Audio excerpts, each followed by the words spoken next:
हय्यन क़य्यूमन समीअन बसीरा वस्सलातु वस्सलामु अला रसूलिही अरसलहु बिलहक़्क़ि बशीरन व नज़ीरा व अला आलिहि व अस्हाबिही कसीरन कसीरा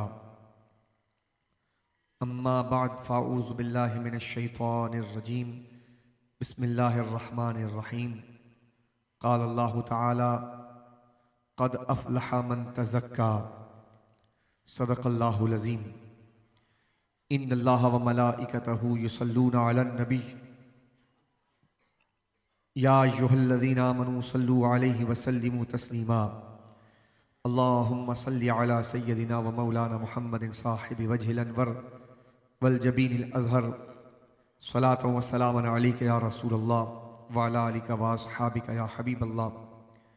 अल्लाह जल्ला व अला शानुहु की बेहतरीन हम्द व सना, तमाम तारीफ़ व तौसीफ़, तमाम महामिद व महासिन, तमाम मकारिम अल्लाह वहदहु ला शरीक के लिए है और उसके प्यारे हबीब लबीब साहिब खुश खिसाल पैकर हुस्न व जमाल दाफ़ा रंजो मलाल रसूल बेमिसाल बीबी आमना के लाल हमारे और आपके सरदार दस्तगीर जहां हामी बेकसां सरवरे सरवरां ततिम्माए दौरां शाह खुबां शहनशाह हसीना नाजिश अर्ज़ो समा सयाह ला मकां सैयद इंसुजां इमामुल अव्वलीन व आखरीन ख़ातमुन नबिय्यीन महबूब रब्बिल आलमीन जनाब अहमद मुज्तबा व मुहम्मद मुस्तफ़ा सल्लल्लाहु अलैहि वसल्लम के दरबार पुर अनवार में अक़ीदतों का मोहब्बतों का नजराना बसद एहतराम बसूरत दुरूद व सलाम अर्ज़ करने के बाद निहायत ही वाजिबुल एहतराम मुशाहिदीन व मुस्तमिईन हज़रात व ख़वातीन अस्सलामु अलैकुम व रहमतुल्लाहि तआला व बरकातुहू। जनाब हकीम इताअतुल्लाह क़ादरी चिश्ती रहमतुल्लाह अलैह के उर्स मुबारक की तक़रीब में महफ़िल व मजलिस में आप तशरीफ़ फरमा हैं। अल्लाह सुब्हानहु व तआला हज़रत के दराजात बुलंद फरमाए, उनका फैज़ जारी व सारी फरमाए। बर सग़ीर पाक व हिंद इसकी मिट्टी बहुत ज़रख़ेज़ अल्लाह ने बनाई है। आपने मुलाहिज़ा किया होगा या किताबों में पढ़ा होगा कि मिट्टी की बहुत सी अक़साम होती हैं।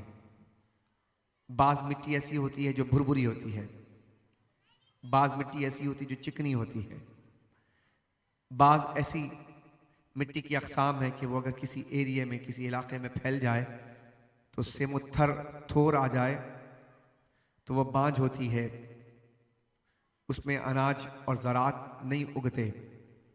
बाज़ मिट्टी बहुत ज़रख़ेज़ होती है और अल्लाह रब्बुल इज़्ज़त ने ज़मीन के अंदर यह सलाहियत रखी है कि आप अंदाज़ा लगाएं कि देखने में ये मिट्टी होती है लेकिन इसके अंदर अल्लाह ने न जाने कितने रंग पिन्हा रखे हैं, इसमें कितने जायक़े दिए हैं। इसी मिट्टी से आप मुलाहिज़ा फरमाते हैं फल भी निकलते हैं, सब्जियां भी उगती हैं, उनकी रंगतों में मुतनव्वे फ़र्क होता है, उनके जायक़ों के अंदर मुख्तलिफ जायक़े होते हैं। ये सब मिट्टी के अंदर ये सलाहियत अल्लाह ने पैदा कर रखी है। उसकी खुशबुओं में अल्लाह रब्बुल इज़्ज़त ने मुख्तलिफ़ किस्म के अनवा व अक़साम रखे हैं। एक ही मिट्टी एक ही जगह पर आप गुलाब उगाते हैं, चंबेली उगाते हैं, चंबा उगाते हैं, एक ही जगह पर आप गुल दाऊदी उगाते हैं, बेली उगाते हैं, तो आप देखते हैं कि गौर करते हैं कि मिट्टी एक ही होती है लेकिन जब उसमें से फूल निकलते हैं तो किसी का रंग गुलाबी होता है, किसी का सफ़ेद होता है और किसी का पीला होता है। और अगर खुशबू देखें तो मुख्तलिफ खुशबुएँ होती हैं। इसी मिट्टी से अल्लाह ने इंसान को पैदा किया है। इंसानों के अंदर भी बहुत से अनवा व अक़साम हैं और अल्लाह रब्बुल इज़्ज़त ने इसी मिट्टी के अंदर वो ताज़गी रखी है, इसी मिट्टी के अंदर अल्लाह रब्बुल इज़्ज़त ने वो तासीर रखी है कि आदम अलैहिस्सलाम को अल्लाह रब्बुल इज़्ज़त ने इसी मिट्टी से तख्लीक फरमाया है।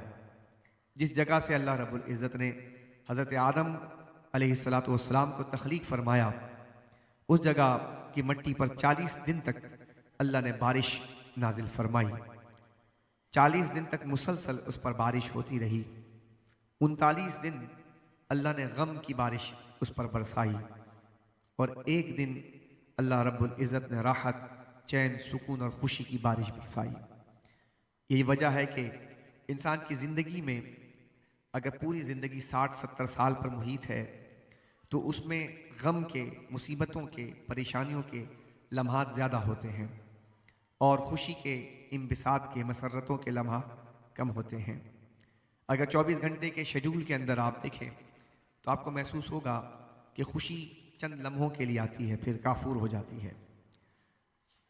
खुशी ज़्यादा देर तक तारी नहीं रहती, लेकिन इंसानों के अंदेशे, वसवसे, तशवीश, गम, परेशानियाँ, इसी को कहते हैं जब और आगे बीमारी की शक्ल इख्तियार कर ले तो एंजाइटी, डिप्रेशन, यही बीमारियां हैं। ये बीमारियां क्या हैं?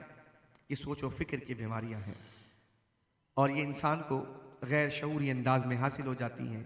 सोया भी रहता है, इंसान को भयानक ख्वाब आते हैं। रात सोता है तो भी कल की फिक्र करके सोता है, सुबह उठता है तो आज की फिक्र लेकर उठता है। तो ये कैफियत इंसान के अंदर ये क्यों होती है कि वो जो बारिश बरसाई गई अल्लाह रब्बुल इज़्ज़त की तरफ से, तो 39 दिन गम की बारिश। इसीलिए इंसान को खुशी के लम्हात को सेलिब्रेट करना चाहिए, उसको हासिल करना चाहिए, उसको एंजॉय करना चाहिए, उस लम्हे को याद रखना चाहिए, और उस लम्हे को, खुशी के लम्हे को कोशिश करनी चाहिए बांटना चाहिए, क्योंकि इंसान की ज़िंदगी में खुशी के लम्हात कम हैं। और कराची और पाकिस्तान वालों के लिए तो वैसे ही मुश्किलात और मज़ीद और मुश्किलात सामने नज़र आ रही हैं। यानी ये मुश्किलात न कम होने का सिलसिला बचपन से आज तक हमने देखा, जवान हुए, बुढ़ापे की तरफ हम जा रहे हैं और ये सिलसिले ख़त्म नहीं हो रहे। यानी महंगाई का सिलसिला हो, अमन का सिलसिला हो, तरक्की का सिलसिला हो, तो आप देखें इसके अंदर जवाल है, इन्हितात है, इसमें उरूज और तरक्की नहीं है। तो ये इंसान के लिए अल्लाह रब्बुल इज़्ज़त ने जो ये जो परेशानियां हैं, ये गम हैं, ये मुसीबतें हैं, ये इसकी मिट्टी के पानी के अंदर अल्लाह ने शामिल फरमाया। इसी तरह पूरी दुनिया के अगर आप 7 बर्रे आज़मों को देखें तो 7 बर्रे आज़मों की मिट्टी में भी अल्लाह ने बड़ा फ़र्क रखा है। यूरोप यकीनन तरक्की के हवाले से पूरी दुनिया में जाना पहचाना जाता है, टेक्नोलॉजी के हवाले से पूरी दुनिया को इस वक्त अगर साइंस और टेक्नोलॉजी के इजादात अगर कहीं से मिल रहे हैं इस वक्त मौजूदा दुनिया के अंदर, तो इस सदी में आपको यूरोप की तरफ से ही मिलते हैं, अंग्रेज़ों की तरफ से मिलते हैं। तो यकीनन तरक्की के हवाले से उनकी इजादात जो है वो बहुत उरूज पर है। लेकिन अगर आप महसूस करें कि इनकी मिट्टी के अंदर रूहानियत और वो जज्बा जो ईमानी जज्बा होता है, उस जज्बे से वो मिट्टी खाली है। वो मिट्टी इस एतबार से वो रिजाले कार पैदा न कर सकी जो बर्रे सगीर पाक व हिंद के अंदर आप गौर करें कि अल्लाह रब्बुल इज़्ज़त ने इस मिट्टी में इतनी तासीर रखी है कि बड़े बड़े औलिया किराम को अल्लाह ने यहीं पर इसी मिट्टी से तख्लीक फरमाया है। पूरे बर्रे सगीर के इस जोग्राफिया को आप देखें तो आपको चारों तरफ, हर तरफ बड़े बड़े औलिया कामिलीन के आस्थाने नजर आएंगे, उनके मज़ारात नजर आएंगे, उनके ख़ानदान, उनके खानवादे नजर आएंगे। उनमें बड़े बड़े सलासिल के बुजुर्गान दीन यहाँ आराम फरमा हैं। और आपको पता है कि जिस जगह की मिट्टी से अल्लाह ताला बंदे को तख्लीक फरमाता है, उसी मिट्टी से अल्लाह सुब्हानहू व तआला उसी पर वापस लौटा देता है। इमाम जाफ़र सादिक का कौल है, आप फरमाते हैं कि जब बंदे को जिस जगह की मौत आनी है तो फरिश्ते उधर की मिट्टी लाकर उसमें गूंद डालते हैं और फिर वो शय, वो मिट्टी उसके साथ ज़िंदगी भर उसका लवाजिमा रहता है और बिल आखिर वो उसी जगह पर पहुंचता है जिस जगह की मिट्टी से उसे तख्लीक किया गया। आप में से बहुत सारे ऐसे लोग बैठे हैं जिनकी पैदाइश हिंदुस्तान में हुई होगी, बहुत से ऐसे लोग बैठे होंगे यहाँ पर जिनकी पैदाइश अरब कंट्री में हुई होगी, बहुत से ऐसे लोग आपने मुलाहिजा किए होंगे जिनकी पैदाइश यहाँ पर हुई होगी, लेकिन जब उनका इंतकाल होता है तो पता चला वो कनाडा में मर गए, पता चलता है कि वो अमेरिका में मर गए, और आप और हम पैदा कहीं और हुए कोई बांग्लादेश से माइग्रेट होकर आया, कोई हिंदुस्तान से माइग्रेट होकर आया, तो पैदा तो वहीं हुए ना। तो कितने मीलों का सफ़र है। तो अंदाज़ा लगाइए कि फिर आपका जनाजा उठता है या हमारा जनाजा उठता है तो ऐसी जगह से उठता है कि जहाँ पर हम पैदा नहीं हुए। तो जहाँ पर पहुँची वहीं पर खाक जहाँ का खमीर था, तो खमीर वहीं पहुँच जाती है। तो इमाम जाफर सादिक फरमाते जिस जगह की मिट्टी से अल्लाह ने पैदा फरमाया उसी मिट्टी में अल्लाह वापस लौटा देता है। तो अंदाज़ा लगाएं कि हमारे असलाफ उनकी ज़िंदगियाँ भी इसी तरह थी। दाता साहब रहमतुल्लाह अलैह को देखें, ख्वाजा साहब को देखें और बड़े बड़े असलाफ को देखें आप, ये पूरी ज़िंदगी सयाहत करते रहे, पैदा कहीं हुए इंतकाल कहीं हुआ। सहाबा किराम की ज़िंदगियों को भी आप देखेंगे तो आपको हैरानगी होगी कि जब नबी पाक सल्लल्लाहु अलैहि वसल्लम ने खुतबा हज्जतुल विदा इरशाद फरमाया तो 1,40,000 से ज़ायद सहाबा किराम की जमात जम्मे गफ़ीर वहाँ मौजूद था। लेकिन जब मदीना मुनव्वरा का वाज़िमुश्शान कब्रस्तान, जो पूरी दुनिया के अंदर सबसे ज़्यादा अफजल कब्रस्तान है, जिसे आप जन्नतुल बकी कहते हैं, दुनिया का सबसे अफजल कब्रस्तान है, उस कब्रस्तान में 10,000 सहाबा किराम के मरकद मुबारक हैं। तो सवाल ये पैदा होता है कि हुजूर मदीने में रहे और सहाबा भी वहीं तशरीफ़ फरमा थे और खुतबा हज्जतुल विदा में 1,24,000 सहाबा थे, तो 10,000 सहाबा किराम तो वहीं पर मदफन उनका हुआ, बाकी सहाबा कहाँ गए? तो बाकी सहाबा किराम मुतफर्रिक जगह पर अपनी सयाहतों में तबलीग दीन के लिए तशरीफ़ लेकर गए और वहीं उनके मज़ारात बन गए। बास तो चाइना तक पहुँच गए थे, बास के मज़ारात आपको यहाँ पर मिलेंगे। इस तरह मुख्तलिफ जगहों पर आपको असहाब रसूल के, तुर्की के अंदर हज़रत अबू अय्यूब अंसारी का मज़ार, जो मेज़बान रसूल थे, उनका मज़ार आपको वहाँ पर मिलेगा। तो कहने का मकसद ये था कि इन बातों पर गौर कीजिए आप। और ये बात बड़ी काबिल गौर है कि इमाम जाफर सादिक का कौल यही है कि जिस जगह की मिट्टी से अल्लाह ने जिसको तख्लीक फरमाया मदफन वहीं होता है। तो ये बात बहुत काबिल गौर है कि अल्लाह रब्बुल इज़्ज़त ने जिस मिट्टी से ताजदार कौनैन के जसद मुबारक को बनाया, उसी जगह की मिट्टी से जनाब अबू बकर सिद्दीक को भी पैदा फरमाया है और जनाब उमर बिन खत्ताब रज़ी अल्लाह तआला अन्हु की तख्लीक फरमाई है। और ये बात बहुत ही काबिल दीद भी है और शुनीद भी है कि अंदाज़ा लगाएं कि अल्लाह रब्बुल इज़्ज़त ने इन नुफूस कुदसिया के मिट्टी को जब गूंदा है तो अंदाज़ा लगाएं कि आप वो मिट्टी कितनी पाकीज़ा मिट्टी है, जिस मिट्टी को रसूलुल्लाह की निस्बत हासिल हो गई होगी। और जिस जगह पर आप तशरीफ़ फरमा हैं तो अंदाज़ा लगाइए सुभान अल्लाह कि हज़रत सैयदना अबू बकर सिद्दीक रज़ी अल्लाह तआला की शान अगर किसी ने देखनी है तो वह इसी मकाम से देख ले कि जिस जगह की मिट्टी से अल्लाह ने ताजदार कौनैन को तख्लीक फरमाया, उसी जगह की मिट्टी से जनाब अबू बकर सिद्दीक रज़ी अल्लाह तआला अन्हु को पैदा फरमाया है। हज़रत ज़ीवकार, तो फिर ये मिट्टी जो हमारे बर सगीर की है, आप जाएं जाके देखें, मुल्तान शरीफ को मदीनतुल औलिया कहा जाता है। मदीना अरबी जुबान में शहर को कहते हैं, औलिया की सरजमीन, औलिया का शहर। कितने सारे जय्यद आपको औलिया किराम यहाँ पर मिलेंगे।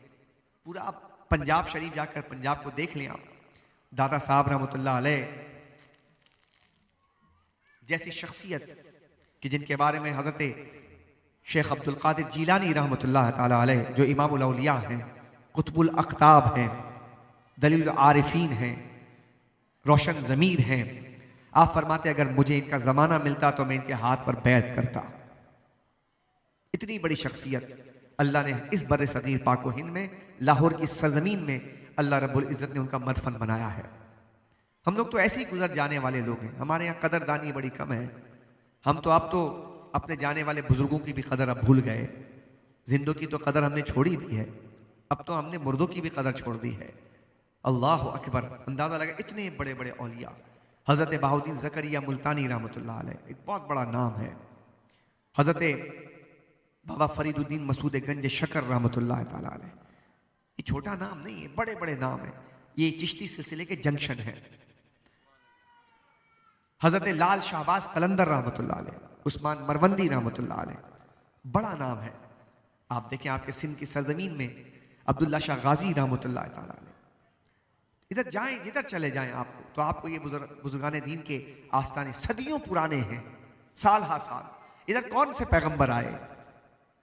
पूरी दुनिया के अंदर अगर आबादी का रेशो निकालें तो मुस्लिम दुनिया का 1/3 हिस्सा या यानी 2/3 हिस्सा आप देखें तो आपको इसी बर सगीर में हिंदुस्तान, पाकिस्तान और बांग्लादेश में मिल जाएगा।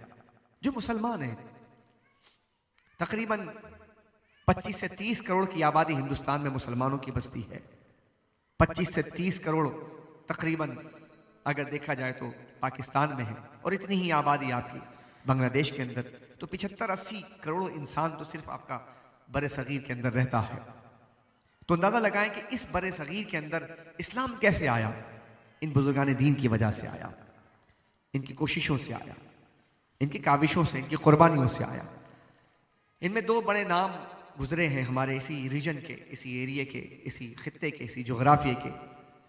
एक का नाम है हज़रत शेख अब्दुल कादिर जिलानी रहमतुल्लाह तआला अलैह, और एक का नाम है हज़रत निज़ामुद्दीन औलिया रहमतुल्लाह अलैह।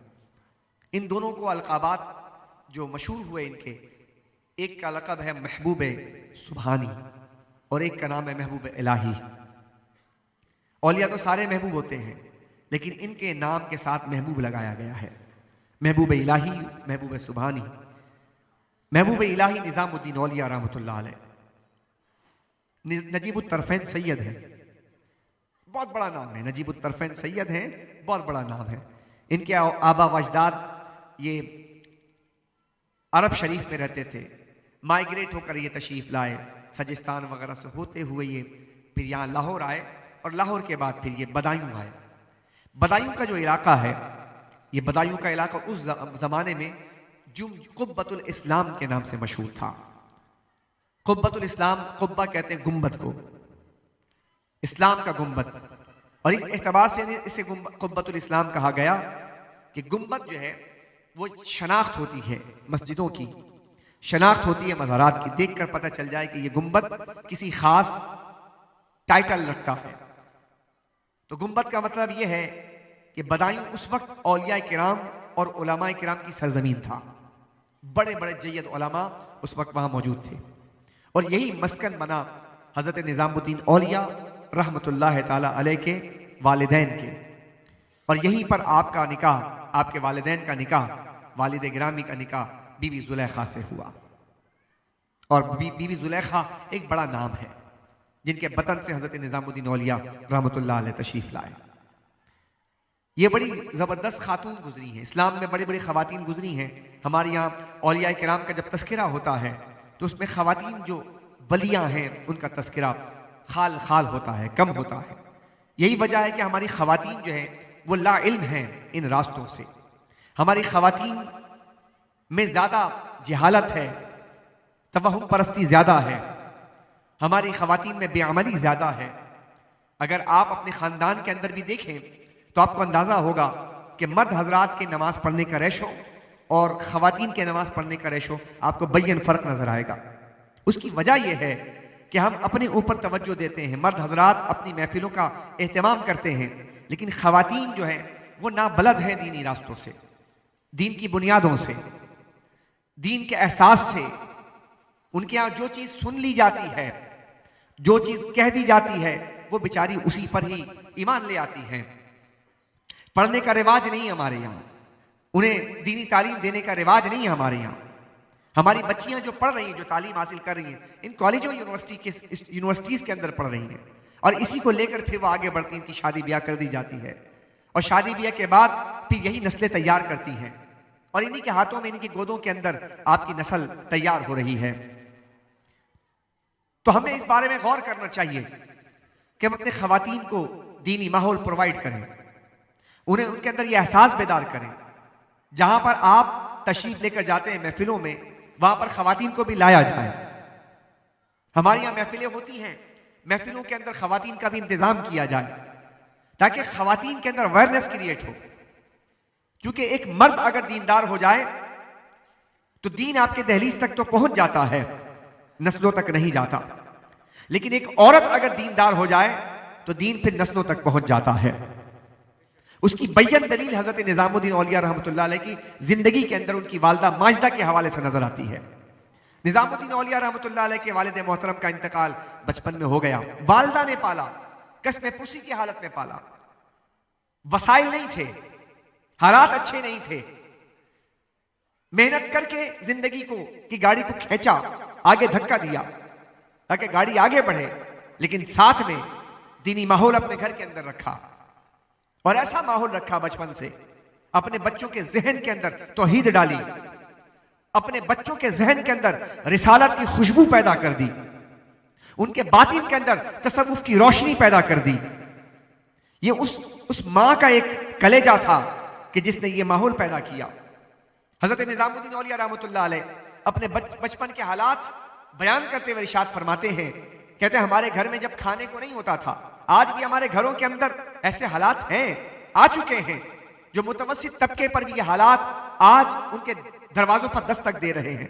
जो 3 वक्त का खाना खाते थे, हालात के मारे आज उनके घरों के अंदर 2 वक्त का खाना पकाया जा रहा है, क्योंकि हालात अच्छे नहीं हैं, लेकिन शिकवे भी बहुत ज्यादा हैं। लड़ाई झगड़े, टेंशन, एंजाइटी, डिप्रेशन बढ़ता जा रहा है, तलाक के वाकयात बढ़ रहे हैं, मैके रूठ के जाना ये आज एक आम सी बात हो गई है। वजह क्या है कि आज हम साबिर और शाकिर ना बने, आज हमारे अंदर से बर्दाश्त का दायरा खत्म हो रहा है। जब पीछे मुड़ के देखते हैं तो नबी दो आलम सल्लल्लाहु अलैहि वसल्लम की जिंदगी भी तो है, कौनैन की शहजादी बीबी फातिमा ज़हरा की जिंदगी भी तो है। हमने इनकी सीरत और किरदार को पढ़ना छोड़ दिया, इसको डिस्कस करना छोड़ दिया। हमारे यहां इनकी जिंदगी नारों के नजर हो गई है। हम हजरत सैयदना मौला अली की शान बयान करते हैं तो उसमें जनाब हम शेर व शायरी करते हैं, हम काफिया बंदी करते हैं, तुक बंदी करते हैं। हमारे यहाँ हजरत मौला अली की जिंदगी का जो पहलू है, जो रोशन बाब है कि वो फुकरा सहाबा में से थे, उनका घर बार नहीं था, उनका कारोबार नहीं था, वो दरे मुस्तफा पर पड़े रहते थे। उनके पास तो महर की रकम देने के लिए रकम नहीं थी, अपना जिरा बेचकर तो उन्होंने महर की रकम अदा फरमाई है।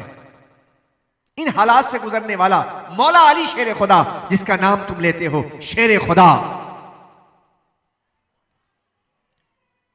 जिनका यौम इस महीने के अंदर मनाया जाता है, अबू बकर सिद्दीक रज़ी अल्लाह तआला अन्हु, उठाएं तो जिंदगी देखें, कुर्बानियों की लाजवाल दास्तान रकम करने वाले। रसूल पाक ने फरमाया, है कोई जो आज उम्मत मुस्लिमा की दस्तगीरी करे, है कोई आज इस उम्मत के मुजाहिदों को अता करे। तबूक का मार्का है, फौज का लश्कर है और मुसलमानों को इसकी तैयारी करनी है। हर सहाबा आए और अपने अपने हिसाब से अपने अपने नवाजिशात, कोशिशें अर्ज करने लगे। वो यार गार रफी के मजार भी गया, सदाकत का ताजदार भी घर गया, और जाने के बाद सोचो तो जरा सही, वो अपने घर में जो माल था वो सब जमा कर लिया और एक छोटे से मोटरी के अंदर बंद कर दिया। दरो दीवार को ऐसे हाथ लगा कर देखता है, कोई सुई अगर बच जाए तो वो भी मुजाहिदीन की नजर कर दी जाए। लाकर रसूलुल्लाह के दरबार में रख दिया और हुजूर अलैहिस्सलाम उनके इस कोशिश को देखकर पूछने लगे, मां अबक़ैत ली अहलिका या अबा बकर, अबू बकर, ये सीरत है ना, ये किरदार है ना। अबू बकर की जिंदगी मनकबतों के शेर पढ़ने के लिए नहीं थी, अबू बकर की जिंदगी बयान करने के लिए थी। आका फरमाते हैं कि अबू बकर घर वालों के लिए कुछ छोड़ आया है, क्या छोड़ आया है? तो क्या जवाब दिया, अबक़ैतु लहुमुल्लाह व रसूलु, कहा कि घर वालों के लिए अल्लाह और उसका रसूल छोड़ कर आया हूं। यह रोशन बाब है तारीख का।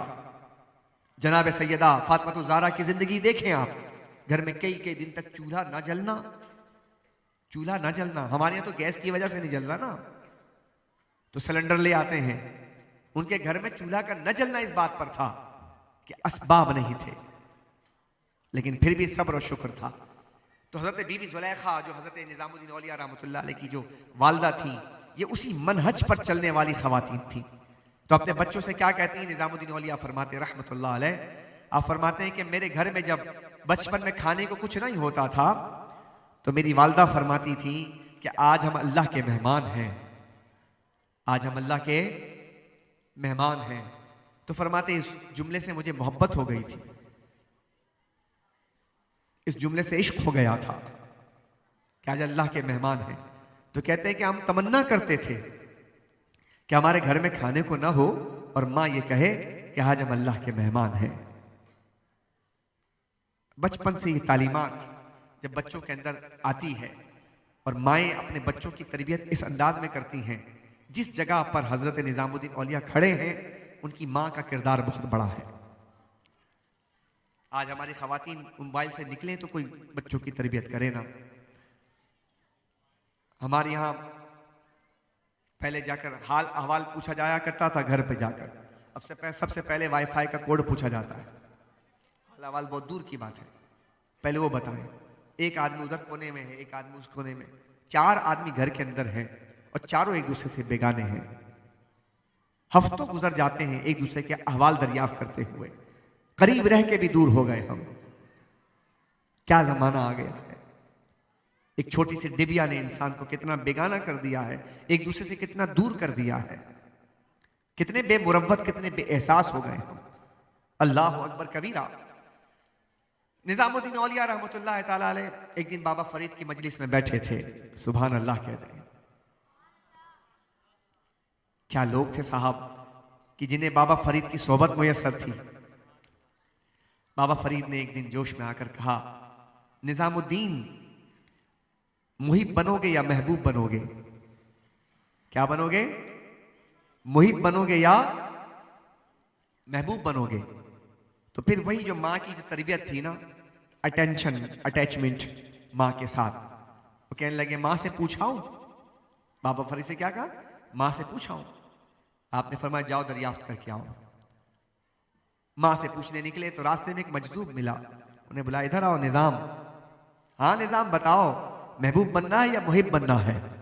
अब ये बात तो राजो नियाज की बात थी, एक मुरीद की और एक शेख की बात थी। ये मजदूब कैसे पूछ रहा है? हैरानगी हुई, शजदर हुए। कहने लगे कि आप बताएं। कहा कि नहीं, जिसके लिए जा रहे हो, माँ से पूछने जा रहे हो ना, उससे पूछ के आओ। अगर वो बता दे तो ठीक है, और ना बताए तो कल आकर मुझसे पूछ लेना, मैं बता दूंगा। इसी आलम इस्तेजाब में पलटे माँ के कदमों का बोसा लिया, अर्ज किया कि शेख ने ये कहा है, कहा महबूब बनना या मुहिब बनना है? तो कहा कि रास्ते में क्या हुआ, वाकया बयान कर दिया। कहा जाओ उन्हीं के पास जाओ, अल्लाह के नेक बंदे हैं, वली हैं, वो बता दे, जो बताए वही बन जाना। अगले दिन का इंतजार किया। मां ने रास्ता दिया किस तरफ? वलियों की तरफ। माएँ होती थी ऐसी, और ये माएँ जान, यकीन जाने, अल्लाह अकबर। आज हैरानगी होती है।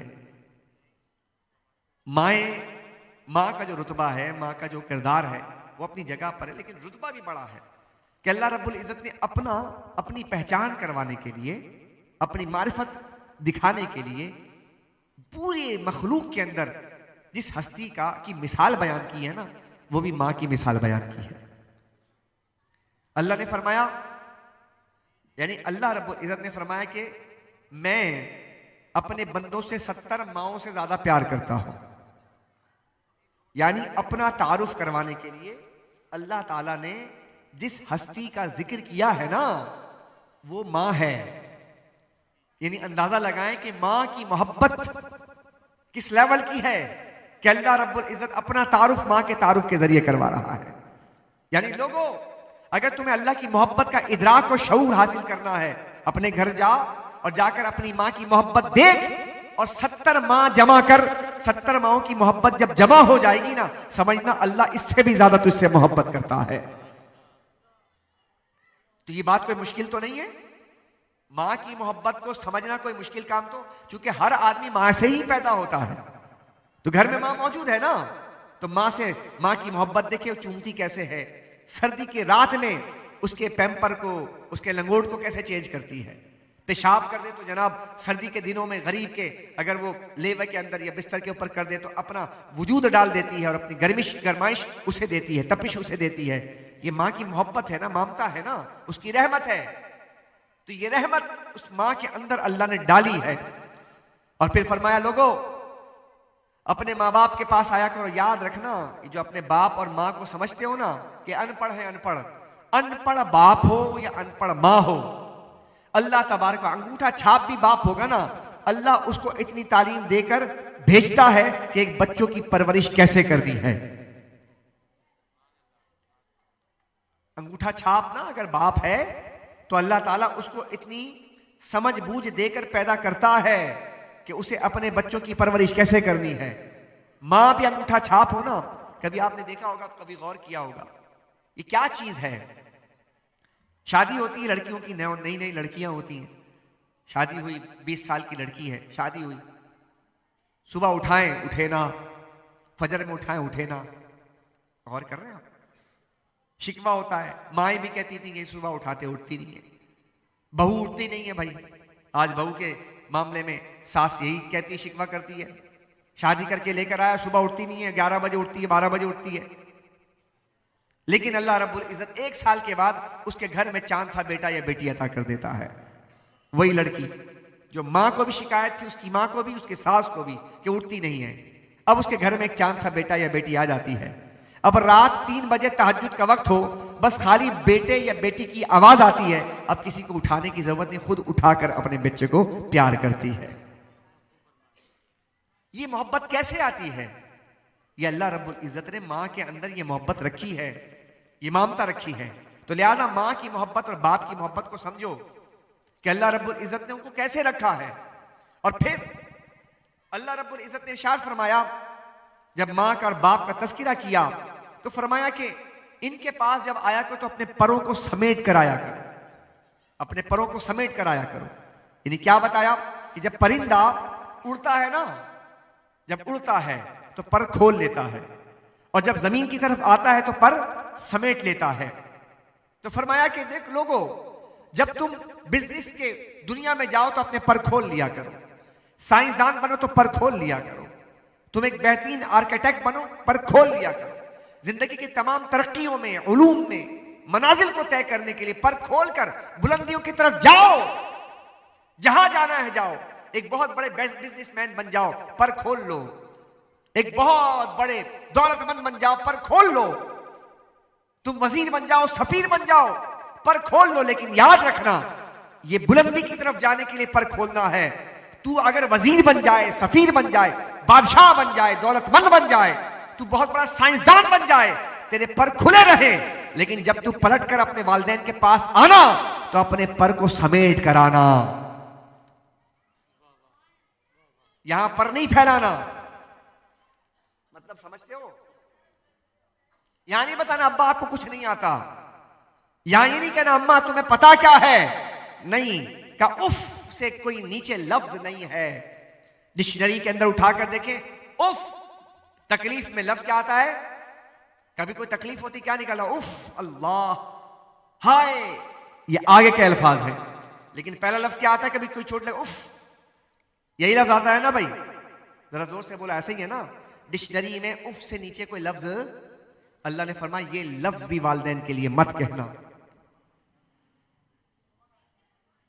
आप कहेंगे कौन सी तकरीर कर रहे हैं?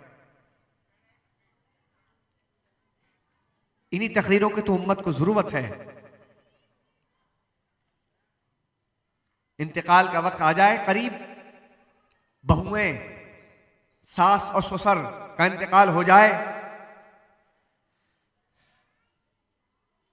तो फिर किसी गरीब को खाना देने के लिए क्या करते हैं? कहते हैं कि सास को ये खाना पसंद था, सास के पसंद का खाना पकाकर गरीब को देना है। सास को ये कपड़े पसंद थे, वो गरीब को देते हैं। ऐसा ही होता है ना? ससुर को ये पसंद था और ससुर ये खाते थे, तो जनाब आपके तीजे में, 10वें में, 40वें में, यही हमारे यहाँ गरीबों का ये रिवाज है, ये रिवाज है हमारे यहाँ। इतने सारे कोफ्ते, तो फलाना, तो डिमकाना, ये सारी चीजें रख देते हैं। लेकिन जब वो जिंदा था तो डॉक्टर कहता था कि इसको परहेज दे, कहते बुढ़ा तो हमारे मत्थे पड़ गया है, ये बुढ़िया से जान कब छूटेगी? जब खिदमत करके उसकी दुआ लेने का वक्त था तो तुझे उस वक्त याद नहीं आई कि मां को पसंद क्या है, सास को क्या पसंद है, ससुर को क्या पसंद है? जिंदे को नहीं खिलाया, मरने के बाद गरीब को खिलाता है। कभी सोचना, अपने रवैये पे गौर करें, हम अपने किरदार पे गौर करें हम, कि हमारा रवैया जिंदे के साथ नहीं है। जिस जिंदे को जरूरत थी कि उसे कम मिर्चों वाला सालन खिलाना था, डॉक्टर ने कहा था। शुगर हो गया था, मीठा नहीं डालना था, तो कहा कि थोड़ा सा निकालने में तकलीफ होती थी। लेकिन आज दुनिया को दिखाने के लिए क्या कहते हैं, मेरी सास को यह पसंद था, कपड़े मेरी सास को पसंद थे। और वही बेटा अगर कपड़े लेकर आता था सास के लिए, तो क्या है, अम्मा को बार बार ये कपड़े देते हैं आप, पिछला कपड़ा सिलाया नहीं है, अरे छोड़े मेरे लिए करें, हालांकि उसके लिए भी करता है उसका शौहर। ये हमारे किरदार की दुई है ना, दुई। इस दुई ने आज हमें कहां लाकर खड़ा कर दिया। एक ही सिर्फ हमारे घर के अंदर किरदार है कि जो चले जाए ना तो खिदमत भी साथ ले जाती है। याद रखिएगा मेरी बात, मेरे भाइयों, मेरे दोस्तों, हमारा किरदार फिर बाप के साथ। लड़कों का किरदार क्या है, नौजवानों का, अब्बा का इंतकाल हो जाए ना तो अब्बा के कपड़े नहीं पहनते, मुर्दार के कपड़े हैं ना, तो किसको ले जाकर देते हैं, मौलवी साहब को जाकर देते हैं। मौलवी साहब ये अब्बा का कपड़ा है, आप पहनेंगे ना तो अब्बा को सवाब मिलेगा। अब्बा की चप्पल भी ले जाके देते हैं, अब्बा की चादर, मुर्दार का डर लगता है, खौफ आता है जी। मौलवी साहबान से पूछे जाकर तो आपको बताएंगे मौलवी साहबान कि पुराने कपड़े जो होते हैं ना उनमें अच्छे होते हैं, जो अब्बा ने 4-5 दफा पहने तो कहा कि सवाब मिलता है। लेकिन अब्बा का जो मोबाइल है खुद इस्तेमाल करता है, अब्बा का लैपटॉप जो खुद इस्तेमाल करेगा, हैं जी। अब्बा की घड़ी खुद इस्तेमाल, अब्बा की गाड़ी खुद इस्तेमाल, उसमें बैठने में वहशत नहीं आएगी उसे। तो भाई अगर अब्बा के कपड़े पहनने से मौलवी साहब के सवाब मिलेगा तो मौलवी साहब को गाड़ी भी दे दे, मौलवी साहब चलाएंगे तो उस पर भी सवाब मिलेगा उसे।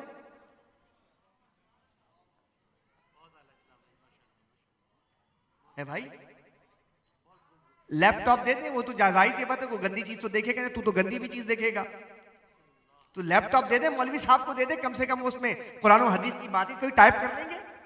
लेकिन लैपटॉप नहीं देगा। तो ये हमने दीन को अपने हिसाब से बना लिया है, उसका डायग्राम जो हमने बनाया है अपने मिजाज से बनाया है। कपड़े देने हैं मौलवी साहब को, और जनाब ये सारे महंगे आइटम्स वो आपके अपने इस्तेमाल के लिए रहता है। तो हज़रत जी वकार जरा गौर कीजिए अपने रवैयों पर। तो वालिदैन आपके घर में एक बहुत बड़ी नेमत है, तो वालिदैन की भी जिम्मेदारी है, रिस्पॉन्सिबिलिटी है। कभी वालिदैन भी, आज हमने देखा फजर की नमाज में वालिदैन भी खुद नहीं उठते, नमाजों में नहीं उठते, रिवाज ही नहीं है हमारे यहां, कुरान पढ़ने का रिवाज नहीं रहा। तो आज जो हालात हैं इस पर कभी अपने ऊपर भी तो गौर कीजिए आप। फीफा का वर्ल्ड कप हुआ, सारी दुनिया 28 दिन के लिए बिल्कुल दीवानी हो गई, यूरोप तो हुआ, हमारे लोग भी हो गए, और खूब तस्करे होने लगे ये व्हाट्सएप पे, उस पे ग्रुप में जनाब। तो वर्ल्ड कप इंटरटेनमेंट है। आज भी यूरोप ने जो है अपने तमाम के तमाम इंटरटेनमेंट के जो लोग हैं उनको हीरो बनाकर पेश किया है। यूरोप ने जिन लोगों को पेश किया आपके सामने, ये हीरो हैं। क्या है ये? हीरो है। मैसी हीरो है आपका, रोनाल्डो हीरो है आपका, फुटबॉल्स के सॉकर्स हैं, सॉकर्स को पेश किया, ये हीरो हैं। दुनिया दीवानी है, पागल है, मिलियनर्स हैं, पैसा बहुत फेंकते हैं, गुलकार हैं। माइकल जैक्सन को कोई नहीं जानता, सब जानते हैं, बड़ा पैसे वाला था। बड़े बड़े जनाब उनके, जो मैं नाम क्या लूं, सब जानते हैं। इन लोगों ने अपने इन लोगों को पेश किया, रेसलर्स, बॉक्सर्स, स्विमर्स, कॉमेडियंस, इन लोगों को कहते हैं ये हीरोज हैं। क्या है ये? हीरोज हैं। और इन्हीं के आप उठाएं, फेसबुक उठाएं, आप यूट्यूब उठाएं, आपको जो स्क्रॉल करेंगे तो आपको सारे लोगों के यही सारे नजर आएंगे। तवज्जो है इस बात पर आपकी? ए भाई जरा तवज्जो रखें, चाय भी पीते रहें, दिमाग इधर रखें। चाय गलत वक्त पे आ गया, बात सही वक्त पे आ रही है। तो गौर कीजिए आप, उन्होंने अपने अपने अपने एंटरटेन करने वाले लोगों को हीरोज बनाकर पेश किया है। लेकिन क्या आपसे पूछूं मैं कि दुनिया में जो इतनी तरक्की हो रही है उसमें रोनाल्डो का क्या किरदार है? रेसलर्स का क्या किरदार है, स्विमर्स का क्या किरदार है, गुलकारों का क्या किरदार है? बताएं, गलत है या सही है? कोई किरदार नहीं है ना। ये तो एक एंटरटेन करने वाले लोग हैं ना। इन्होंने एंटरटेन करने वाले लोगों को अपना हीरो बनाया। हमारी पूरी कौम उनको हीरो मानकर उन्हीं को के नक्शे कदम पर चल पड़ी। मैंने भी ये बनना है, मैंने भी ये बनना है, मैंने भी ये बनना है। लेकिन उन्होंने अपने हीरोज को, जिसे आप कहते हैं कि जो साइंसदान है, साइंटिस्ट हैं, किसी 5 साइंटिस्ट जो पूरी दुनिया में इंकलाब बर्पा कर रहे हैं, उनके नाम बता दीजिए आप। नथिंग, छुपा कर रखा है। क्यों? उन्हें पता है कि मुस्लिम दुनिया को अगर ये बता दिए जाए तो ये इस नक्शे कदम पर चलेंगे। इनको काम पे लगा दो, धंधों पे लगा दो, इनको इनमें उलझा दो, इन मसाइल में। और पीछे जनाब मार्स पर जाने की तैयारी है। वेनस जो करीब का, जो अर्थ के करीब है,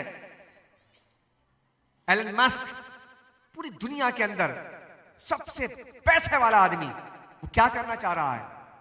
वो दूसरे सैयारों पे अपनी जिंदगी कि आने वाले वक्त में अर्थ का जो टेम्परेचर है बहुत ज्यादा हाई हो रहा है।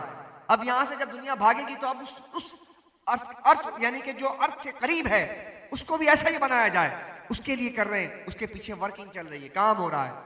लेकिन आप बताएं, मुस्लिम दुनिया इसमें अपना कोई कंट्रीब्यूशन कहां पेश कर रही है? ये बहस इसकी नहीं, कायनात अल्लाह की है। और अल्लाह की बाजू तेरा तौहीद की कुव्वत से कवी है। इस्लाम को कभी समझा ही नहीं हमने इस अंदाज में। इकबाल कहता है, इस बाजू तेरा तौहीद की कुव्वत से कवी है। इस्लाम तेरा देश है, तू मुस्तफवी है। तेरा देश इस्लाम है। जहां भी इंसानियत आएगी वो देश तेरा होना चाहिए ना। तस्खीर कायनात किसका दाइया होना चाहिए था? मुसलमानों का होना चाहिए था। तस्खीर कायनात मुसलमानों का होना चाहिए था। हमारे अस्लाफ थे ना जिन्होंने दरियाओं पर घोड़े दौड़ा दिए थे ना। हमारे लोग थे ना, दरियाओं को खत लिखा करते थे। दरिया 14 फुट बुलंद पानी अपना दुनिया को पेश करता है और फिर कभी बंद नहीं होता है। हमारे लोग थे ना, हम थे ना। अल्लाह अकबर कबीरा। जमीन हिलती है, जलजला बर्पा होता है, कोड़े मार कर कहता है रुक जा। क्या उमर ने तुझ पर अदल नहीं किया? आज तक वो जमीन दोबारा हिली नहीं है। हमारी हुक्मरानी तो ऐसे थी। कहां चले गए वो लोग? कहां गई वो अंदाजे मुसलमानी, वो अंदाजे हुक्मरानी?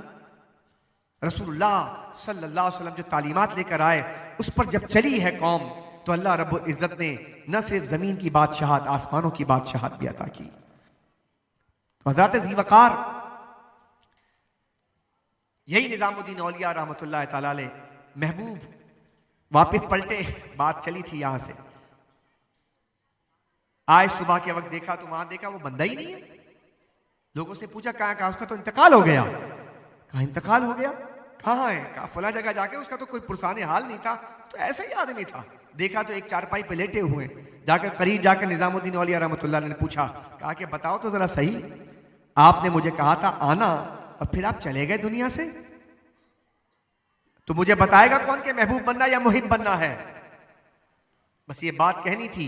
वो चारपाई से ऐसे उठे, जिंदा हुए, इंतकाल हो चुका था, उठकर बैठ गए और कहने लगे, कहा कि ए निजामुद्दीन, महबूब बनना मुहिब न बनना।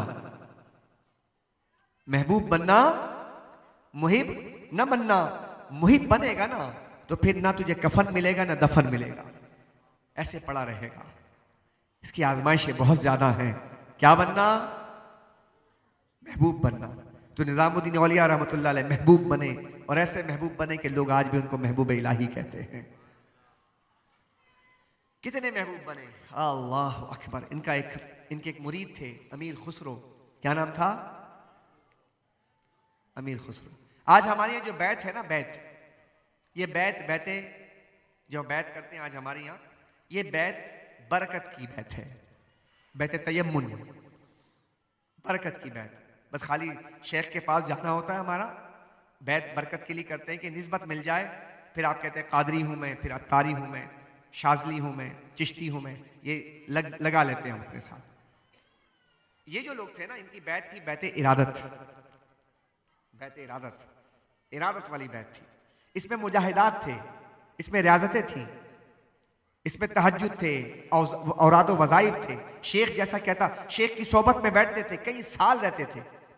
हजरत ख्वाजा मोइनुद्दीन चिश्ती रहमतुल्लाह अलैह 21 साल, कितने साल अपने अपने शेख के साथ ऐसे रहे, 21 साल। कितने? 21 साल। ख्वाजा उस्मान हरवनी रहमतुल्लाह अलैह, हम अपने शेख से 21 घंटे साथ नहीं रहते,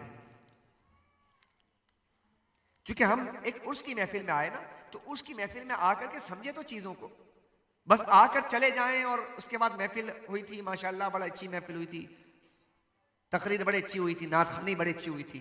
उसके बाद खत्म। हर साल क्या यही कंटिन्यूअस सिलसिला चलता रहे? एक रीत है, रस्म है, रिवाज है, लोग आए समझें, बैठकर थोड़ा सा कुछ एहसास पैदा करें। इनकी बैत कैसी होती थी? निजामुद्दीन औलिया की बैत कैसी होती थी? बाबा फरीद रहमतुल्लाह तआला अलैह यहां पर तशरीफ फरमाते, मुल्तान में, यहां से फिर दिल्ली गए, और दिल्ली में जाकर हजरत बाबा बख्तियार काकी रहमतुल्लाह कई साल तक वहां पर रहे, कई महीने वहां रहे। जैसा कहते थे वैसा करते थे। कहा जाओ जाकर चिल्लाए माकूस करो। कहा हजरत ये क्या है? कहा कि एक ऐसा कुआं तलाश करो जो मस्जिद के साथ हो, और वहां पर कोई मुअज्जिन से कहना रात इशा की नमाज पढ़ने के बाद तुम्हारे पांव में रस्सा बांधे और उल्टा उस कुएं में लटक कर पूरी रात इबादत करना और फजर तक इबादत करना, और फिर उसके बाद जब फजर की अजान के लिए मुअज्जिन आए तो तुम्हारे पांव को निकाले और फिर तुम फजर की नमाज बाजमात अदा करना। इसको कहते हैं चिल्लाए माकूस। 40 दिन तक ख्वाजा बख्तियार काकी के हुक्म पर आपने कैसी मस्जिद का इंतखाब किया, उस कुएं में उल्टा लटक कर अल्लाह की इबादत किया करते थे। हम तो कहते हैं साहब बस खाली मिल जाए हजरत, कोई तस्बीह बता दें, कोई वजीफा बता दें, चेक कैसे कैश होगा, माल फंस गया कैसे निकलेगा, कर्जे से कैसे बाहर निकले, बेटी की शादी है तो अटकी है कैसे हो जाए। बस यही जिंदगी के सारे मराहिल को हमने अपने शेख के पास हल करने के लिए रखा है। अपनी जिंदगी, अपना बातिन, अपने अंदर जो गलाजतें हैं, इस गलाजत को दूर करने के लिए अल्लाह अकबर। कभी सोचा है कि अंदर इतनी गलाजतें पल रही हैं, ये बाहर कैसे आएगा? इसी गलाजत ने तो हमारे अंदर की दुनिया को तारीक कर दिया है। अंदर से हम बिल्कुल खोखले हो चुके हैं, बर्बाद हो चुके हैं अंदर से। अल्लाह के रसूल सल्लल्लाहु अलैहि वसल्लम के पास एक सहाबी आए और अर्ज की, या रसूल अल्लाह, कयामत का हिसाब व किताब तो बहुत सख्त है, दे नहीं सकेंगे हम, तो कोई एक ऐसा अमल बता दीजिए ना कि अगर मैं वो कर लूं, हाय हाय हाय, तो मेरी जिंदगी, मेरे कयामत का हिसाब व किताब आसान हो जाए। नुस्खा रसूलुल्लाह ने अता किया। कहा कि एक अमल कर। कहा का बताएं, जाने रहमत बताएं। कहा कि अपने दिल से कीना निकाल दे। क्या फरमाया? बोलो ना यार, ये बातें, ये तकरीरें समात करने की जरूरत है आज। अपने दिल से कीना निकाल। तू अगर दिल से कीना निकाल देगा, तेरा हिसाब किताब अल्लाह आसान कर देगा। अल्लाह अकबर, या रसूल अल्लाह। अभी कीना क्या चीज है? कीना क्या चीज है? कभी गौर किया? कीना कहते यार ये बड़ा कीना परवर है। ऊंट के बारे में नहीं कहते कि ऊंट कीना परवर जानवर है, कीना रखने वाला जानवर है। तो क्या वजह है? ये कीना क्या चीज है? दुश्मनी छुप छुपा कर रखना दिल के अंदर, जाहिर दोस्ती वाला और बातिन दुश्मनी वाला। कीना कहते हैं कि अगर आपको किसी आदमी से कोई मुसीबत पहुंची और आप उस वक्त जवाब देने की पोजीशन में नहीं हैं, वह आपने दिल में बात रख दी, मौका मिलेगा ना फिर बताऊंगा इसको मैं, जो ये बात दिल में आएगी ना, इसको कहते हैं कीना। कौन सा आदमी है बचा हुआ? बताएं आप। अल्लाह के रसूल फरमाते कीना परवर जन्नत में दाखिल नहीं होगा, नमाजी हो तो हो। कीना रखने वाला जन्नत में नहीं जाएगा। 15 शाबान को अल्लाह सबको माफ कर देता है, उनमें से एक शख्स ऐसा है जिसके दिल में कीना होता, अल्लाह माफ नहीं करता। तो कितनी खतरनाक बीमारी है ना। तो अगर ये बीमारी निकल जाए तो ये बीमारी है कहां की? इसका इलाज डॉक्टर के पास है। जरा जोर से डॉक्टर से बोलो, डॉक्टर साहब कीना की बीमारी हो गई है। बोले ना, जाइएगा कल जाके बोलेगा डॉक्टर साहब कीना की बीमारी हो गई है, जरा कोई दवा तो तजवीज कर दे। भाई अल्लाह के बंदे, तेरा दिमाग खराब हो गया, कीना की बीमारी कौन सी होती? लेकिन रसूलुल्लाह ने फरमाया बीमारी है। नहीं समझ रहे? ऐसी बीमारी है कि जन्नत में दाखिल नहीं होने देगी तुझे। बातनी बीमारी है ना। अब ये अंदर की जो बीमारी है, ये बातनी, ओ भाई इसका इलाज किसके पास होगा? किसी के पास तो होगा ना, कोई तो करेगा ना। ये बातिन का जो इलाज करने वाले जो लोग होते हैं, इसी को पीरो मुर्शिद कहा जाता है। इसी को क्या कहा जाता है? पीरो मुर्शिद कहा जाता है। पीरो मुर्शिद के पास जाते हैं तो वो अंदर की गलाजत, नजासत, गंदगी को निकालता है, और उसके बाद जब निकालता अंदर से तत्हीर करता है। इसी को कहते हैं तज़किया नफ्स। क्या कहते हैं? और कुरान कहता है कद अफलहा मन तज़क्का। कुरान पढ़ने वाले को नहीं कहा, कुरान समझने वाले को नहीं कहा, कुरान की तबलीग करने वाले को नहीं कहा। कद अफलहा मन तज़क्का, कामयाब वो हुआ जिसने अपने बातिन का तज़किया किया। गौर कर रहे हैं आप? कहां खड़े हैं हम? हमारा लेवल है क्या? कभी गौर कीजिए, हमारा होगा क्या क़यामत के दिन? पता ही नहीं कुछ क्या होगा हमारा। तो मेरे भाइयों, मेरे दोस्तों, निजामुद्दीन औलिया रहमतुल्लाह अलैह जैसा शख्स, अल्लाह अकबर, इतना कामिल। उनके एक शेख, उनके एक मुरीद थे, उनका नाम था अमीर खुसरो। निजामुद्दीन औलिया रहमतुल्लाह अलैह और हजरते बू अली शाह कलंदर रहमतुल्लाह अलैह पानीपती, इन दोनों का जमाना एक है। बड़े बुजुर्ग हैं बू अली शाह कलंदर। जुमेरात को महफिल हुआ करती थी, तो हजरत निजामुद्दीन औलिया ने अमीर खुसरो रहमतुल्लाह अलैह को फरमाया उनकी महफिल में जाया करो। सुभान अल्लाह कहते हैं, एक शेख होकर दूसरे शेख के महफिल में भेज रहा अपने मुरीद को, जाया करो और जाकर सीखा करो उनके महफिल में। तो जाकर बैठा करते थे अमीर खुसरो बू अली शाह कलंदर रहमतुल्लाह अलैह के। अगर आप हजरात भी जो खड़े हैं वो भी बैठ जाए तो लुत्फ आ जाएगा।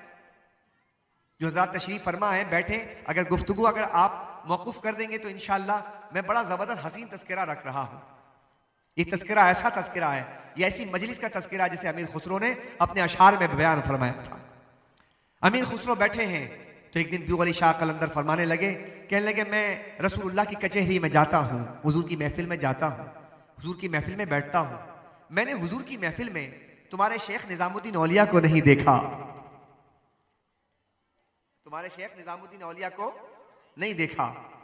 अब ये बात सुनी हैरान हो गए, कहने लगे मेरे शेख इतने बड़े हैं, निजामुद्दीन औलिया रहमतुल्लाह अलैह, बाबा फरीद रहमतुल्लाह अलैह के खलीफा हैं, उनके मुरीद हैं, और हुजूर की महफिल में ये नहीं होते। बुझ गए, चेहरा छोटा सा हो गया। अमीर खुसरो मोहब्बत भी बहुत करते थे अपने शेख से, बुझे बुझे रहने लगे। तो एक दिन निजामुद्दीन औलिया रहमतुल्लाह ने पूछा, कहा कि अमीर खुसरो खैरियत तो है, आजकल तुम बुझे बुझे रहते हो। कहने लगे हजरत आपने जिनके पास भेजा उन्होंने तो अजीब सी बात कह दी। कहा क्या कहा? उन्होंने कहा कि हुजूर की महफिल में आप नहीं होते। तो मुस्कुराए निजामुद्दीन औलिया, कहने लगे अरे आइंदा जब ऐसी बात करें तो तुम एक काम करना, कहना कि आप मुझे हुजूर की महफिल में पहुंचा दें, मैं अपने शेख को खुद ही ढूंढ लूंगा। वैसे यहां पर आपके सुभान अल्लाह कहने पर शायद लग रहा है कोई पाबंदी लगी हुई है। सर्दी का ताल्लुक सुभान अल्लाह से तो कोई नहीं है, और इसका कोई मौसम भी नहीं होता। सुभान अल्लाह कहने का कोई मौसम भी नहीं होता, ये तो हर मौसम का फल है, जब चाहे खा लें आप। बुखारी शरीफ की आखिरी हदीस है, कहा कि सरकार ने सुभान अल्लाह व बिहम्दिही सुभान अल्लाहिल अज़ीम कलिमताने हबीबताने इंदर रहमान। दो कलिमे हैं बहुत ही महबूब हैं अल्लाह को। खफीफताने अलल लिसाने, जुबान पर बहुत हल्के हैं। सकीलताने अलल मीज़ाने, मीज़ान पर बहुत भारी हैं। जुबान पर क्या है ए भाई? जुबान पर क्या है? हल्के। अदा करें तो कैसे अदा होते हैं? जरा बोले सुभान अल्लाह व बिहम्दिही सुभान अल्लाहिल अज़ीम। कितने आसानी से अदा हो गया ना, यानी हर आदमी से अदा कर सकता है। ठीक है, अल्लाह अकबर। अल्लाह को महबूब भी बहुत है, ठीक है ना, जुबान से हल्के हैं, मीज़ान में भारी बहुत है। तो हम अगर ये अल्फाज अदा करते रहें तो मीज़ान भी बड़ा भारी हो जाए हमारा। तो कहने लगे कि अब जब पूछे तो कहना कि ठीक है हजरत आप मुझे महफिल में पहुंचा दें। दिन आया, पहुंचे तो पूछने लगे बू अली शाह कलंदर, कहने लगे हाँ भाई, अपने शेख से पूछा कि महफिल में नहीं होते सरकार की। कहने लगे हजरत एक काम कीजिए, आप मुझे हुजूर की महफिल में पहुंचा दीजिए, मैं अपने शेख को खुद ढूंढ लूंगा। क्या अच्छा हुजूर की महफिल में जाना चाहते हो? हाँ। अच्छा ठीक है, करीब आओ। करीब बुलाया और कहा आंखें बंद करो। आंखें बंद की, बू अली शाह कलंदर पानीपती रहमतुल्लाह अलैह ने अपना दस्ते मुबारक उनके सीने पे ऐसे रखा। क्या जैसे ही रखा, अमीर खुसरो हैं, अमीर खुसरो रखा, तो कहने लगे अमीर खुसरो कि मैं थोड़ी देर के बाद मैंने महसूस किया कि मैं सरकार की महफिल में पहुंच गया हूं। अब मैंने देखा कि लोग बैठे हैं, यानी मंजिलें तय हो गई और पता नहीं जाने कौन सी मंजिलों पर पहुंच गए। और कहने लगे कि मैं वहां महफिल में पहुंचा, औलिया किराम का मजमा था और सरकार भी जलवा अफरोज थे। मैं ढूंढने लगा अपने शेख को, कि अपने शेख को ढूंढूं हुजूर की महफिल में, मजलिस में। निजामुद्दीन औलिया को ढूंढने लगे। सरकार ने देखा तो कहा कि खुसरो किसे ढूंढ रहे हो? कहा अपने शेख निजामुद्दीन औलिया को ढूंढ रहा हूं। मेरे आका ने फरमाया नहीं, तुम्हें इस मजलिस में नहीं मिलेंगे, तुम्हें इस मजलिस में, बोलो ना यार, नहीं मिलेंगे। तो आका कहां मिलेंगे? कहा कि एक ऊपर मजलिस और लगी है, उस पे चले जाओ, वो और इससे भी बड़े औलिया की महफिल है, वहां ढूंढो, शायद वहां मिल जाए। तो कहने लगे मैं वहां गया, उससे ऊपर की महफिल थी, मजलिस थी, वो औलिया जो यहां थे वो वहां नहीं थे, उससे बड़े औलिया वहां थे। मैं वहां भी ढूंढने लगा, सरकार वहां भी मौजूद थे। मेरे आका ने फिर मुझसे पूछा खुसरो किसको ढूंढ रहे हो? कहा या रसूलल्लाह अपने शेख निजामुद्दीन औलिया को ढूंढ रहा। कहा कि वो तुम्हें यहां नहीं मिलेंगे, इससे ऊपर एक मजलिस है, उसमें ढूंढो जाकर। मैं वहां भी चला गया, तीसरी मजलिस में, वहां भी ढूंढा। सरकार ने पूछा किसको ढूंढ रहे हो? शेख को। कहा वो यहां भी नहीं मिलेंगे। काका कहां मिलेंगे? कहा इससे ऊपर की मजलिस है, उसमें चले जाओ। चौथी महफिल में चले गए, वहां भी ना मिले। हुजूर ने कहा उससे ऊपर, पांचवी में चले गए, छठी में चले गए। फिर सरकार ने फरमाया कि खुसरो सातवीं महफिल है आखिरी, उसके ऊपर कोई महफिल नहीं है, सबसे टॉप के औलिया हैं वहां पर, वहां जाके तलाश करो, जाके वहां तलाश करो। गए वहां पर, जाके ढूंढे ढूंढे ढूंढे ढूंढे, वहां भी ना मिले, सातवीं में भी ना मिले। नबी ने फिर पूछा, आका ने, खुसरो क्या ढूंढ रहे हो, किसको ढूंढ रहे हो? आका अपने शेख को ढूंढ रहा हूं। कहा मिले? कहा कि नहीं, वो तो यहां भी ना मिले। चेहरा छोटा सा हो गया। कहा कि यहां भी नहीं मिले? आका यहां भी नहीं मिले। कहा कि वो जो मेरे नशिस्तगाह है जहां मैं बैठा था, वहां पर एक चादर डाले हुए शख्स बैठा है, उसको देखा तुमने जाकर मेरी नशिस्त के बिल्कुल करीब? आका नहीं, वो तो सर झुकाकर बैठे। कहा जाओ जाके पर्दा उठाकर देखो, उनको भी देख लो। जाकर देखा, पर्दा उठाया तो देखा कि उनके शेख निजामुद्दीन औलिया बैठे हैं। अमीर खुसरो फरमाते हैं अल्लाह अकबर या रसूल अल्लाह। मेरे आका ने फरमाया सीधी तरफ देखो, ये जो एक चादर में बैठे हैं, चादर डालकर उनको भी देख लो। वो चादर हटाया तो देखा हजरत शेख अब्दुल कादिर जीलानी रहमतुल्लाह अलैह तशरीफ फरमा। अल्लाह अकबर या गौस या आज़म। ये है महबूब सुभानी और ये है महबूब इलाही। समझ आई बात? महबूब कैसे होते हैं? ये है महबूब इलाही, ये है महबूब सुभानी। अब जब देखा ना शेख को देखा, शेख का मकाम देखा निजामुद्दीन औलिया, तो दिल ने चाहा रक्स करूं, अब मैं झूमूं, वज्द में आ जाऊं कि मैं ऐसे शेख के हाथ में अपना हाथ दिया है। दिल ने चाहा रक्स करूं।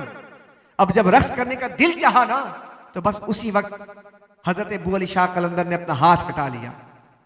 जब हाथ हटाया तो उस मजलिस से दोबारा इस मजलिस में आ गए। अब निजामुद्दीन औलिया रहमतुल्लाह अलैह के मकाम को देखने के बाद अमीर खुसरो रहमतुल्लाह अलैह ने वो अजीमुशाह का, अजीमुशान जो अशार कहे, नमी दानम चे मंजिल बूद, नमी दानम चे मंजिल बूद, शब जाए के मन बूदम। तुम्हें क्या बताएं कि वो मंजिलें क्या थी, वो जो मैं तय कराया, वो मंजिलें कैसी थी जो मैं रात तय कराया। वो मंजिलें ऐसी थी कि जो एक के बाद दूसरी मंजिल थी। कहा कि उस मंजिल का हाल ये था कि खुदा खुद मीरे मजलिस बूद अंदर लामका खुसरो। उस महफिल का तो रंग ये था कि मेजबाने महफिल तो खुद खुदाए बुजुर्गो बरतर था। और उस महफिल का रंग ये था, कहा कि मोहम्मद शम्मा महफिल शब जाए के मनबूदम।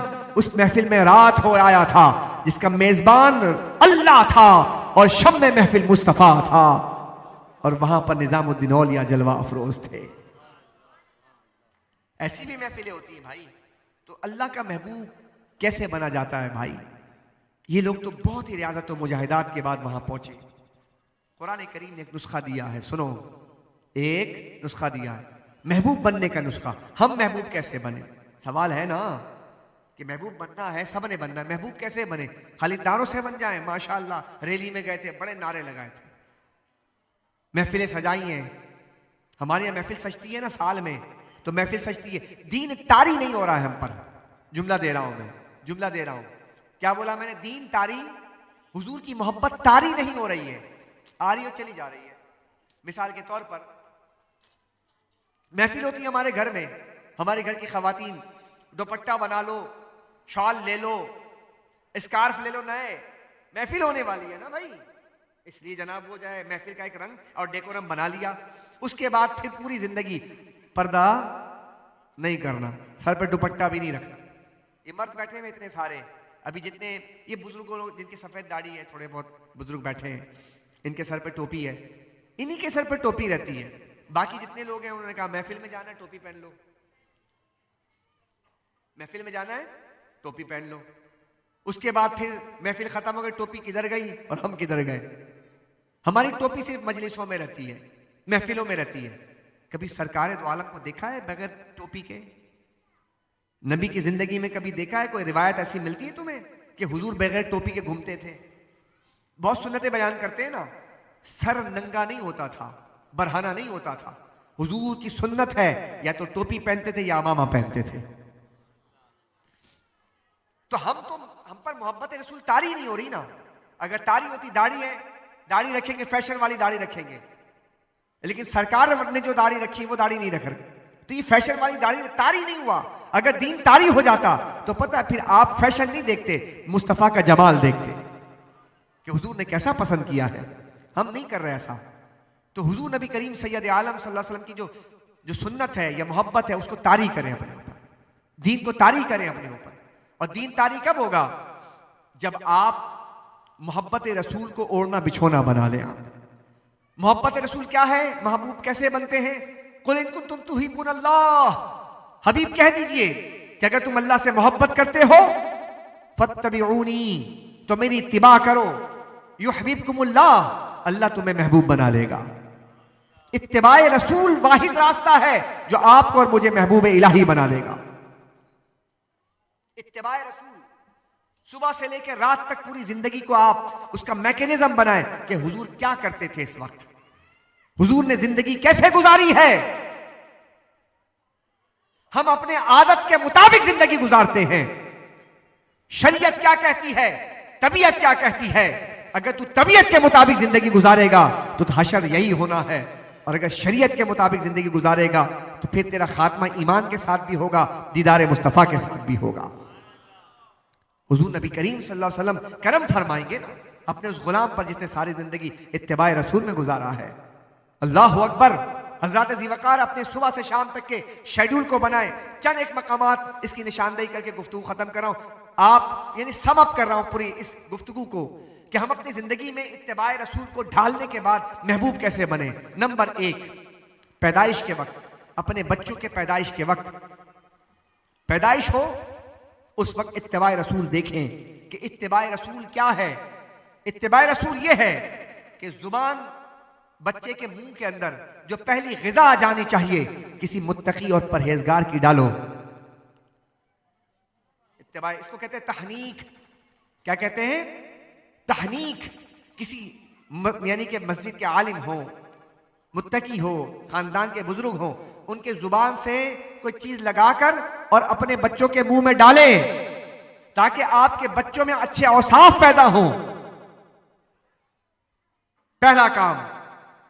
दूसरा काम, बच्चा थोड़ा बड़ा हो जाए, अजान देने का तो अल्हम्दुलिल्लाह रिवाज है हमारे यहाँ, तहनीक का रिवाज खत्म हो रहा है। क्या कहा मैंने? तहनीक का रिवाज बोले ना खत्म हो रहा है। ग़िज़ा जो है ना, ग़िज़ा अंदर से इंसान जो है ना, अंदर पाकीज़ा कैसे होगा? जब चीजें अंदर पाकीज़ा जाएं।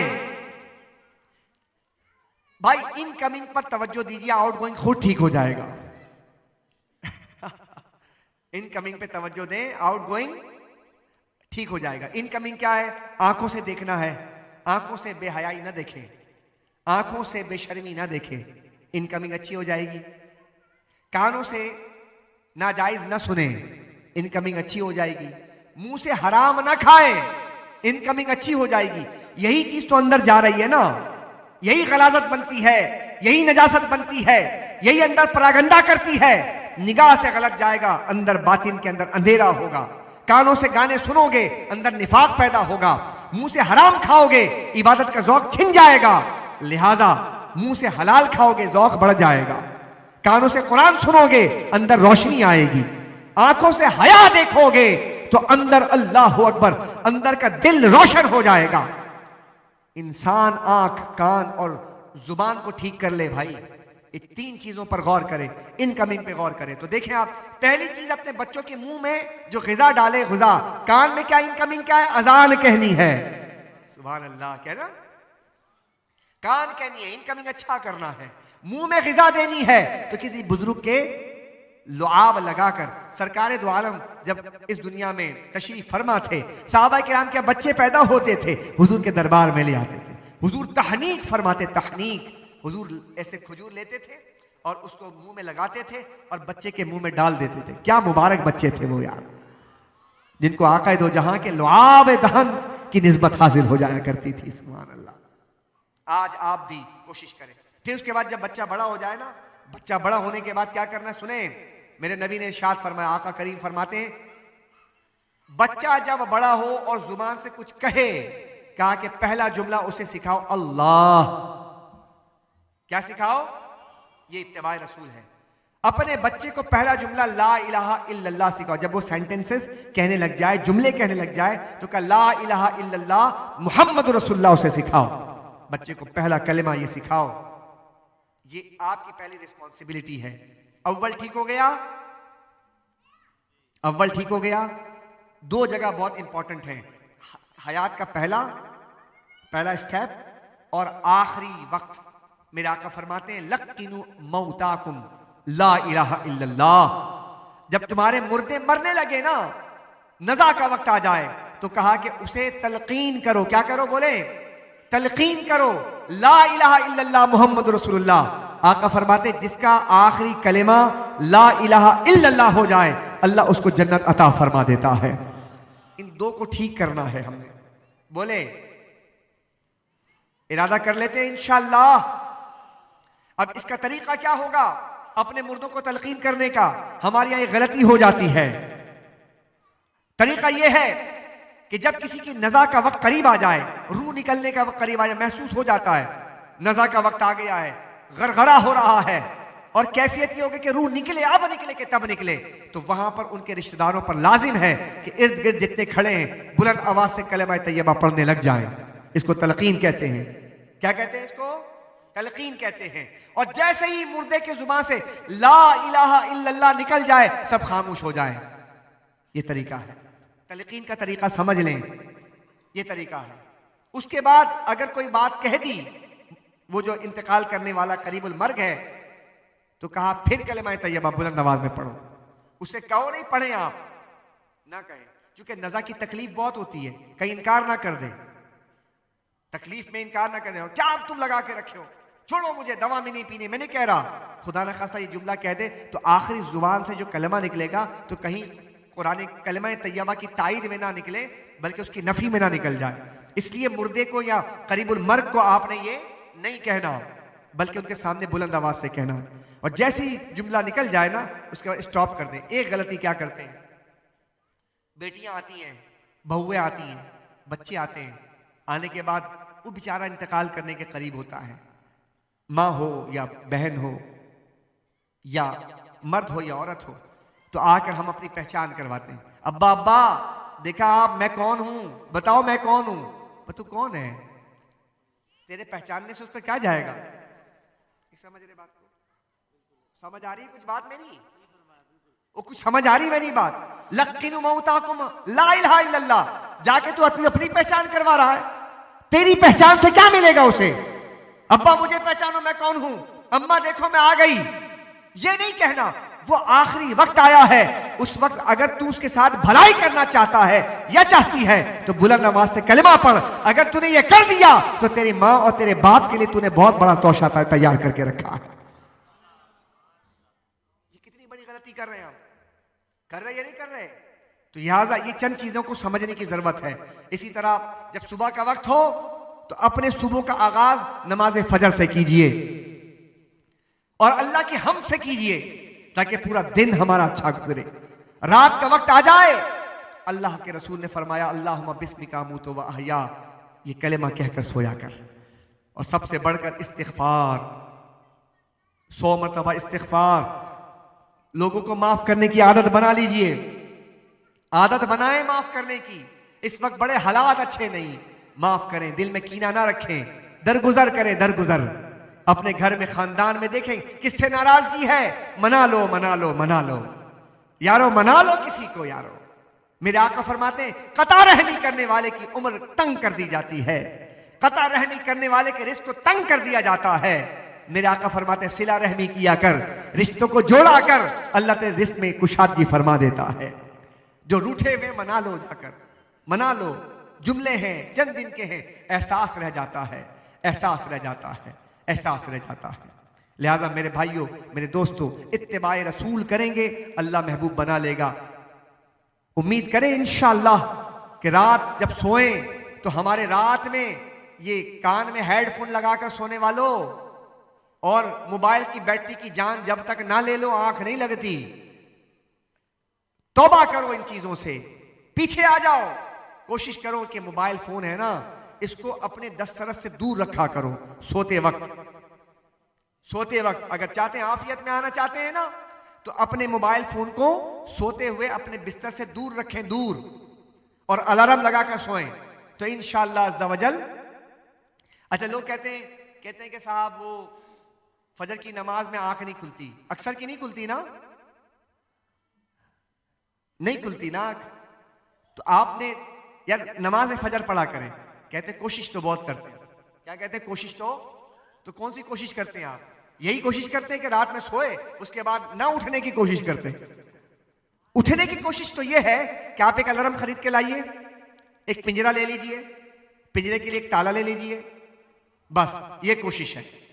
कोशिश कीजिए आप, कोशिश ये है अलार्म ले ले, 5 साढ़े 5 बजे का अलार्म लगाएं और पिंजरे के अंदर अलार्म रख दें, ताला लगा दें उसमें और चाबी बराबर वाले कमरे में रख दें। यह है कोशिश फजर में उठने की।